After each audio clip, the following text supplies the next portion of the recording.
Alors là, je vous ai trouvé une véritable innovation, je dirais même peut-être une révolution industrielle qui va remettre en cause un certain nombre de schémas économiques. Je suis en compagnie de Joseph Fuseau. Bonjour. Bonjour. Alors, il faut bien mettre le micro. Bonjour, Joseph Fuseau. Vous êtes PDG de la société Axon Cable. Alors déjà, moi, je trouve cette société fabuleuse puisque vous représentez quand même aujourd'hui quel chiffre d'affaires et peut-être combien de salariés? Eh bien, le chiffre d'affaires, c'est 120 millions d'euros, dont 70% à l'export.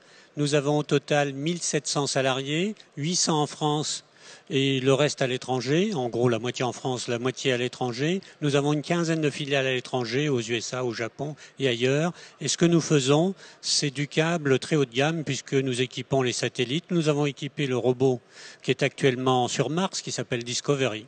Ce qui montre qu'on peut, ici en région Champagne-Ardenne, être tout à fait à la pointe des technologies, développer des industries créatrices d'emplois. Félicitations.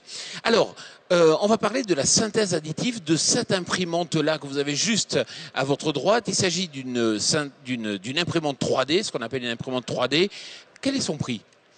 Cette imprimante a un prix inférieur à 1500 euros et vous pouvez avec cette imprimante réaliser des pièces extrêmement complexes en plastique. Alors ce qui est fabuleux, c'est quoi? C'est qu'on a en fait un rouleau avec de la matière plastique dans ce cas-là. Voilà. Et effectivement, comme une imprimante en 2D, cette imprimante en 3D est capable de façonner des objets et même des objets tout à fait complexes. Alors aujourd'hui, pourquoi vous dites que c'est vraiment quelque chose d'important qui pourrait peut-être être à l'origine d'une révolution industrielle? Alors, je crois qu'elle a déjà déclenché le début de cette révolution industrielle. Par exemple, quand vous êtes ingénieur dans un bureau d'études et vous voulez montrer le concept de ce que vous avez prévu pour le client, vous lui avez fait un plan 3D, mais si vous lui montrez ce type d'engrenage et vous montrez qu'en plus les engrenages tournent. Exactement, parce que effectivement, les engrenages sont capables de tourner sur eux-mêmes. Voilà. Et cette pièce-là, avec des parties tournantes, a été produite en une seule fois, directement sur cette imprimante 3D, alors que si vous êtes en technologie classique, qu'on pourrait appeler technologie soustractive ou fabrication soustractive, vous auriez été obligé de faire ça en 6 ou 7 pièces différentes et de les assembler. Alors encore plus fabuleux, ça va vous parler, il s'agit d'une chaîne. Effectivement, on peut montrer quoi avec cette chaîne? On est capable de faire quel type de Si vous d'outils? faites une chaîne en technologie classique, vous faites les maillons, vous faites les clous, puis après vous les assemblez. Quand vous êtes en fabrication additive sur ce type d'imprimante, la chaîne sort directement telle que vous la tenez dans les mains et utilisable. Certes, elle est en plastique, mais elle a toutes les fonctions d'une chaîne. Donc si vous voulez montrer le principe d'une chaîne à vélo à un client ou d'un produit qui correspond à votre entreprise, le client peut toucher et comprendre. C'est une aide à la vente. Et vous êtes aussi venu avec cela. De quoi s'agit-il? Oh, c'est un petit amusement. On fait du câble plat que vous tenez entre les mains. Eh bien, avec cette imprimante 3D, on a fait un connecteur USB, c'est la partie bleue. Donc vous le branchez dans le connecteur USB de votre ordinateur et à l'autre bout, on a mis une petite LED et qu'on a enserré sur le câble plat avec cette imprimante 3D. Donc vous avez une lampe qui s'allume dès que vous branchez la partie bleue dans la sortie USB de votre ordinateur. Donc vous avez montré que vous faisiez des produits qui sont complexes, des produits qui sont capables de tourner dès la synthèse, des produits électroniques, des produits comme là, des capots, en fait, c'est un mini-ordinateur. Alors ça c'est un ordinateur, il a toutes les fonctions d'un ordinateur, simplement il est brut de fabrication. Et bien là ce qu'on a fait, on a fait tout le boîtier de protection en plastique avec la forme exacte qu'il faut pour la carte, voilà. Et puis vous êtes venu avec cet objet. Le but, c'est de montrer que vous êtes capable de faire des objets très complexes. Voilà, et donc c'est la Maison Blanche. C'est la Maison Blanche, c'est tout à fait ça. Donc, si vous êtes un entrepreneur et vous voulez faire un plan de pavillon, le plan de pavillon, vous l'imprimez et vous convainquez votre client. Toujours plus fort, un décapsuleur. Et effectivement, la synthèse additive, l'imprimante 3D, ça ne permet pas que de faire des produits en plastique. Ça permet aussi de créer des produits en métaux.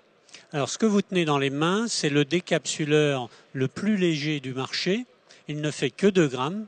Il résiste à 300 kg de pression, donc vous pouvez vraiment ouvrir n'importe quelle bouteille de bière. Il est fait en titane, il est fait en fabrication additive, donc c'est avec une imprimante qui travaille du plastique à partir de poudre métallique.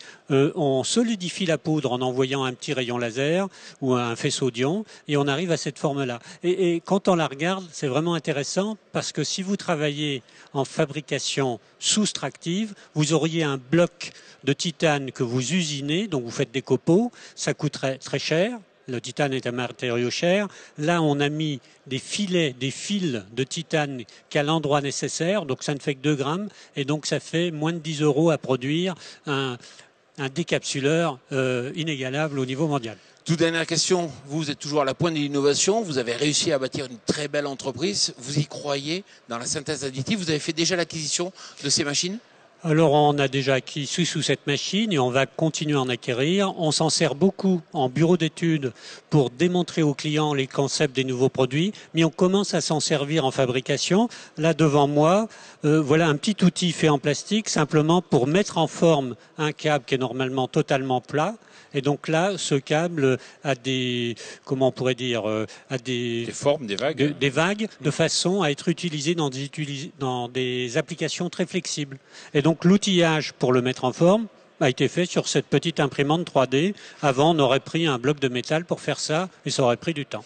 Alors, ce qui est intéressant, c'est de comprendre que la synthèse additive, effectivement, les coûts vont baisser, les matériaux, il y a déjà 200 matériaux qui sont capables d'être utilisés dans ces imprimantes, que ça va être une véritable révolution industrielle. Pourquoi ? Parce que si demain vous cassez la coque, par exemple, de votre téléphone portable, vous pourrez télécharger, pourquoi pas, le modèle directement sur Internet et peut-être déléguer la fabrication à un Fab Lab, puisque ça s'appelle comme ça, à proximité, pour pouvoir réparer. Donc ça remet en cause aussi l'économie de la pièce détachée, et ça, il faut bien en avoir conscience.